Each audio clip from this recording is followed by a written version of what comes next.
What's up, guys? Welcome to Care Coach Lead. This is Andrew Frezza with Melissa Dixon, and today we're going to be talking about our 4 favorite split jerk drills and how you guys can incorporate these easily into a large class setting if needed.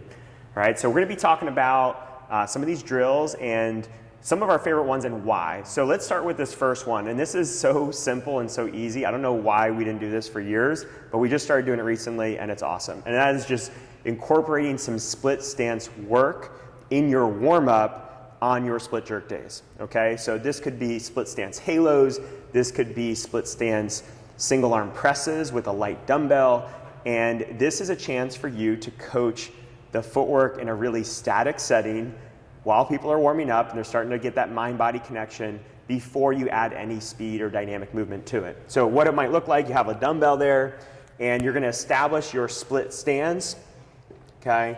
And from there, let's see the halo. So she might be doing some halos to warm up the shoulders here. And this could be a progressive warm up where round 1 is halos, and then round 2, you switch to your single arm or double arm strict press, okay? Either one. All right, so double arm version, same thing there. All right, so all of these things gives you a chance where they're gonna be sitting in this position for 20, 30 plus seconds, and you could come around the room and fix a lot of people really quick, and it gives them a chance to really settle into that position so their hip flexors are warmed up, all the glutes, quads, everything's firing up, and they feel really good there when it comes time to add some speed later on. Yeah, there's a lot of times where when we program this in the warm-up, I'll see people who have a really narrow setup, and we get to talk about feeling really stable, feeling like you're getting a position where if I went to tackle you, you're not gonna move anywhere, and finding how that feels and sitting there for such a long time does so much to create muscle memory to go right back to when you're dynamic. Yeah, I like to joke that if you feel like a light breeze could push you over, we gotta make some changes, we gotta make some improvements in that stance. Okay, so that leads really nicely into stuff that you can do as coach-led skill work or as a warm-up on their own. And we love no bar split jerks, okay? So in our last video on split jerks, we talk about how to think about the progression. So make sure you guys check that video out. But pretty simply, if we can do unweighted stuff and get the footwork feeling good, it's gonna give us a lot more confidence when we add weight and speed. So all that would look like is just having an imaginary bar up at the shoulders. Maybe you guys do some dip and pauses.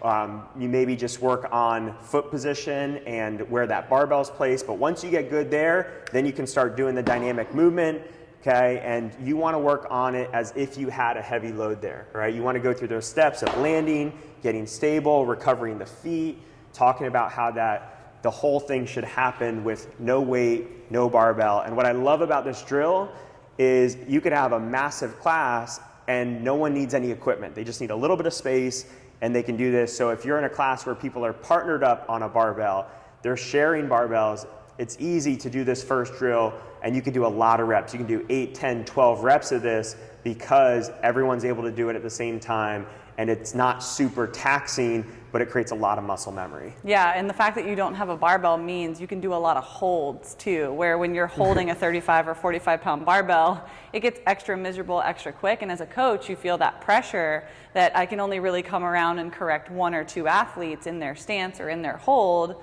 because I feel like I need to get them some relaxation. They need to release their grip or release their shoulders. And in this, you could hold a dip, you can hold a catch, you can hold all those positions and not feel that pressure to get the class moving on to the next thing because they're under so much tension. Yeah, that's an awesome point because you're gonna have a certain percentage of clients that don't have great shoulder mobility and you've just taken that completely out of it. Whether they can, whether they're strong or not, if they can't hit a good position and hold it, you don't have to worry about that with this. So the third movement we're going to talk about is a tall jerk. And this is probably the most complex one on the list. I would say it definitely is the most complex one on the list. So use this one at your own discretion.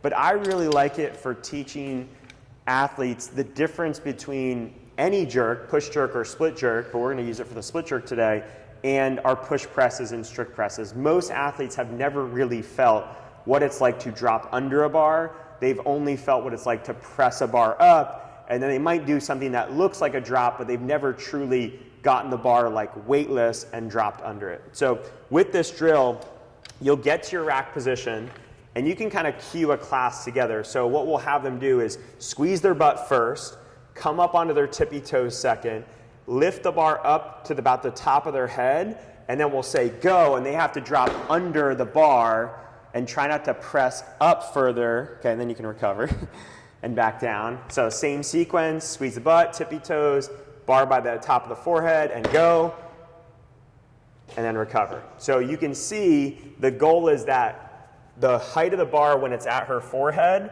the bar goes no higher than that, and you can even demo with someone where you put your hand on top so they can really see, oh wow, the bar didn't go higher, that person dropped underneath. So I really like that one a lot. Yeah, there's a lot of people who are super good on the way up or super good at just muscling, and those people who usually catch there and then you see them press out to lock out, those are those athletes who you need to take the time.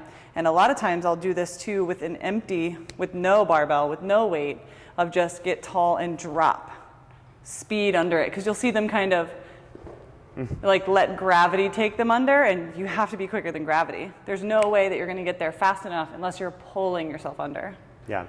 And then the fourth one is a pause jerk, and this is really simple of just when you catch your split, pause. 2-3 seconds. We'll program this as the actual version of the movement in a strength setting. So hey, we're going to work up to a heavy double split jerk, but you have to pause for 2 seconds on the catch of every rep.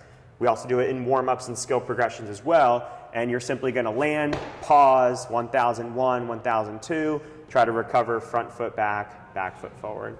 And what I find is that this allows that athlete to gain confidence in that position, gain comfort there, because so often when we program split jerks, it's for low repetitions.